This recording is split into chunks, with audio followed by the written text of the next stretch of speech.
नमस्कार, आप देख रहे हैं सीएनबीसी आवाज और यह है खास मुलाकात। आज हमारी खास मुलाकात हो रही है राम माधव से।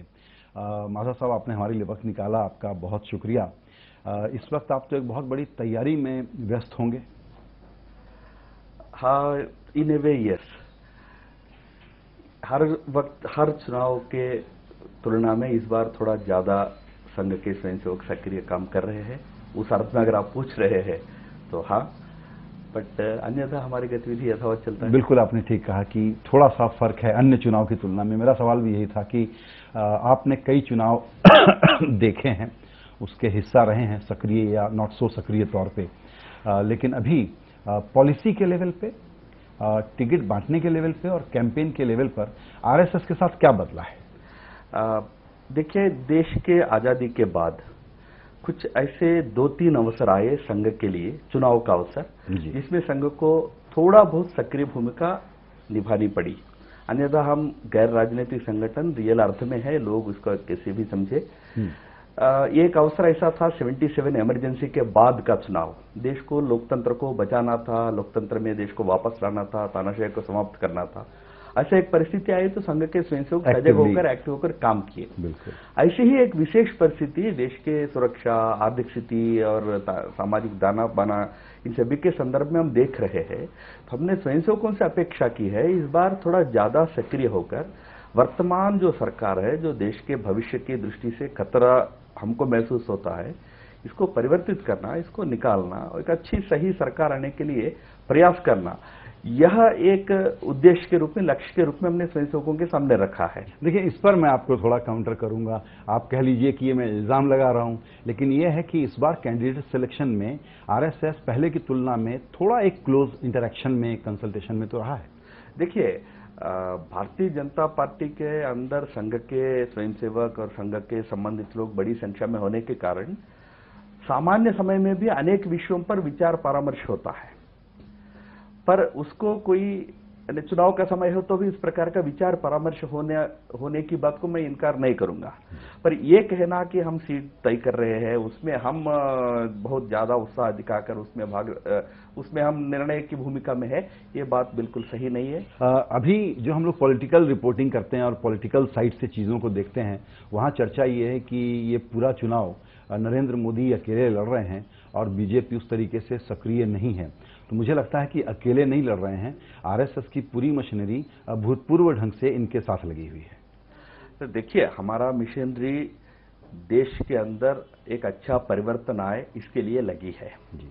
अब इस प्रयास का परिणाम किसके फायदे में जाएगा, ये एनीबडीज गेस है, जो भी कर सकते हैं। पर संघ की मशीनरी जो लगी है इस समय, जिन मुद्दों का मैंने जिक्र किया, उन मुद्दों को लेकर देश में जाना, जनता को एजुकेट करना, वहां तक हमारा प्रयास है। आपने परिवर्तन शब्द पर फोकस किया है, तो मैं वो उल्टा करना चाहता हूं उस आर्ग्यूमेंट को, और वो यूं कि आरएसएस में भी एक परिवर्तन पर डिस्कशन हुआ होगा और एक जरूरत है।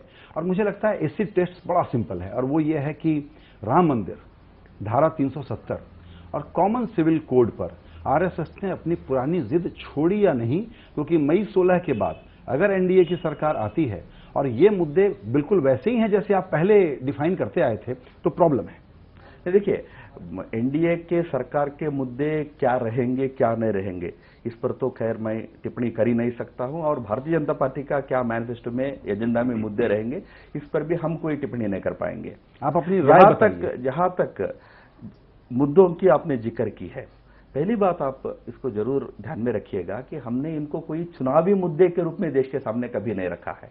धारा 370 हो, कश्मीर का संपूर्ण विलीकरण का प्रश्न हो, कॉमन सिविल कोड का प्रश्न हो, राम मंदिर का प्रश्न हो, और तमाम मुद्दे हो। सीधी सी बात है, धर्म वाला जो एक इशू है, उस पर आप लोगों को एक नई जुबान, एक नया मुहावरा बोलना चाहिए। हम वो सुनना चाहते हैं। वो नई भाषा क्या है? मैं यही कह रहा हूं, प्रारंभ से हम जो बात कह रहे हैं, सच्चे अर्थ में वो प्लूरलिस्ट विचार था। हम हमेशा कहते आए हैं कि भाई, देश को धर्म के आधार पर बांटो मत। आप किसी को माइनॉरिटी कहते हो, किसी को मेजॉरिटी कहते हो, इसकी परिभाषा नहीं है। 14 करोड़ वाला भी माइनॉरिटी है, 14,000 वाला भी माइनॉरिटी है। इस देश में पारसी, जो 50,000 भी संख्या नहीं है, वो भी माइनॉरिटी है। 14 करोड़ का मुसलमान भी माइनॉरिटी, कोई परिभाषा नहीं है। समाज को धर्म के आधार पर बांटने वाले अपने आप को लिबरल कह रहे हैं, हम कह रहे हैं कि भाई हम एक समाज है, एक राष्ट्र है, एक जन है, एक देश है, इसमें सभी के अपने अपने आइडेंटिटी कायम रहेगा, किसी की भी आइडेंटिटी को मिटाने का प्रयास नहीं होगा, पर एक राष्ट्र एक जन के रूप में हमको खड़ा होना है, विभाजन नहीं होना है। दिस इज ट्रू लिबरलिज्म, बिल्कुल ठीक ट्रू नेशनल इंटीग्रेशन अप्रोच। बिल्कुल ठीक है, लेकिन देखिए लाइफ की कुछ रियलिटीज होती हैं और उन रियलिटीज को आप एक्नॉलेज भी करते हैं, थोड़ा कुछ करते हुए दिखते हैं और फिर रुक जाते हैं। मैं एक छोटा सा उदाहरण देता हूं। जब नरेंद्र मोदी कहते हैं कि गुजरात से हाजी ज्यादा जाते हैं, बिहार यूपी से कम जाते हैं, तो वो एक बात कह रहे होते हैं। पहले ये जुबान हम लोग बीजेपी के नेता से नहीं सुनते थे। अब हमको लगता है कि मुसलमानों से एक खास तरह की आउटरीच की जरूरत है। वो करते हुए दिखने में आपके सिद्धांतों में कहीं कोई डायल्यूशन कैसे है? नहीं, देखिए हमारे सिद्धांत, राष्ट्रीय स्वयंसेवक संघ जो सिद्धांत है, मैंने आपको साफ कहा कि भाई सबके लिए समान अवसर, किसी के लिए विशेष जो जिसको हम अपीजमेंट कहते हैं उस प्रकार की रवैया नहीं। सबको समान अवसर दो, सबको आगे बढ़ने का अवसर दो, कोई नहीं रोकने वाला है। समाज को बांटो मत, इतना हम कह रहे हैं। लेकिन एक नेचुरल तरीके से बात हुई और एक एमजे अकबर नाम के साहब आपकी पार्टी में, बीजेपी में आए। आपकी पार्टी का मतलब बीजेपी में, माफ करिएगा। उसी तरीके से एक साबिर अली को लेने का फैसला बीजेपी ने किया। उस पर जो प्रकरण हुआ, एक अनर्गल, बेबुनियाद, बिना ठोस आरोप के मुख्तार अब्बास नकवी साहब ने कुछ कहा, जो खुद एक पुराने मुस्लिम नेता हैं बीजेपी में, और जिस प्रकार से उस फैसले को पलटा गया, वही विश्वास का संकट आप फिर से क्रिएट कर रहे हैं। आपने भी उसकी आलोचना की, आरएसएस ने भी उसकी आलोचना की। ये वो एक मैसेजिंग की बात होती है, एक वो सिंबल की बात होती है, जिससे आप एक काम कर रहे हैं तो उसको कन्विक्शन के साथ करें। 24 घंटे में पलटे, बहुत लोगों को बुरा लगा। क्या गलत है साबिर अली में? पहली बात तो मैं दो चीजों को अलग करता हूं। साबिर अली जी के विषय में जो भी निर्णय हुआ, जो भी बहस हुई, पार्टी के अंदर हुई, आप जानते हैं। आप जिन नेताओं का जिक्र किया है उसके आधार पर उनका जो भी निर्णय हो, उसके आधार पर उन्होंने एक निर्णय लिया। आप आलोचना करिए उस निर्णय नहीं, वो निर्णय उन्होंने लिया, वो उनके लिए उचित होगा, इसलिए उन्होंने निर्णय लिया। बाकी साबिर अली क्या है, एक राय मुख्तार अब्बास नकवी जी का हो सकता है, एक राय आपका है, आपने दिया है, आप बेबुनियाद आप बोल रहे हो, आपके पास कोई एविडेंस होगा, मुझे मालूम नहीं है। समाज में और लोगों के पास भी कुछ आधार होते हैं ना, जब विचार व्यक्त करते हैं। तो ये निर्णय राजनीतिक धरातल पर उन्होंने निर्णय लिया, पर आपने अपने वक्तव्य में ही कहा, जब एमजे अकबर को लिया तब किसी ने कोई बात नहीं बोली है। आप इन लोगों को मजहब से जोड़ रहे हो, ये आपकी प्रॉब्लम है।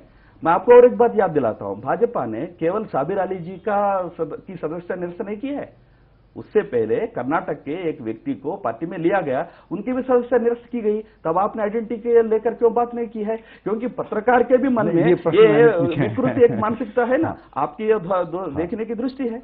मैं कहता हूं पार्टी के हित में और व्यापक देश हित में कभी कुछ निर्णय पलट सकती है। पिछले दिनों में दशकों से आपकी विचारधारा के खिलाफ लड़ने वाले बहुत सारे लोग कल आए और आज उनको टिकट मिल गया। चलिए नाम में हम भी नहीं जाते हैं, लेकिन ऐसे बहुत सारे लोग। क्या आरएसएस इस तुरंत आए हुए लोगों को चुनाव लड़ाने वाले आइडिया से खुश है? देखिए, आपके थोड़े पहले के प्रश्न से अपने आप को आप कॉन्ट्रडिक्ट कर रहे हैं। आपने कहा कि हम टिकट निर्णायक सारी स्थिति हम ही कर रहे हैं, टिकट हम ही तय कर रहे हैं। अगर हम तय कर रहे हैं तो ऐसा कैसे होता है? तो आपने प्रूव कर दिया कि हम उसमें नहीं है। ओके। और बाकी पार्टी अपने उम्मीदवारों के चयन में जो योग्य है, जो उनको एक विनेबिलिटी की क्राइटेरिया होती है, बाकी चीजों पर जाती है। इस विषय पे हम पढ़ते नहीं है, इसलिए मैं पहले भी कहा हमारा विषय नहीं है, पार्टी तय करती है। पहली बार फुल टाइम स्वयं सेवक जो है, संघ का जो एक वर्कर है, वो इस बार नेतृत्व संभालने के लिए आप लोगों ने आगे बढ़ाया है। मतलब नरेंद्र के संदर्भ में कह रहे हैं, नरेंद्र मोदी। आपका कहना है कि 2009 में लाल कृष्ण आडवाणी जी संघ के स्वयंसेवक नहीं थे? वो सब पॉलिटिशियन हो गए थे 2-3 दशकों में। नहीं, नरेंद्र मोदी जी पॉलिटिक्स में 1981 से है भाई, 33 इयर्स हो गए। तो मेरी जो बुनियादी बात है, राज्य के मुख्यमंत्री 12 चल कि मोदी, ये इंटरप्रिटेशन आपके है ना। मेरा कहने का तात्पर्य इतना ही है, मीडिया में अलग अलग इंटरप्रिटेशन होते हैं। हर बार ये कहा जाता है कि भाई इस बार संघ की बात नहीं मानी जा रहे, या अचानक कहा जाता है कि भाई संघ के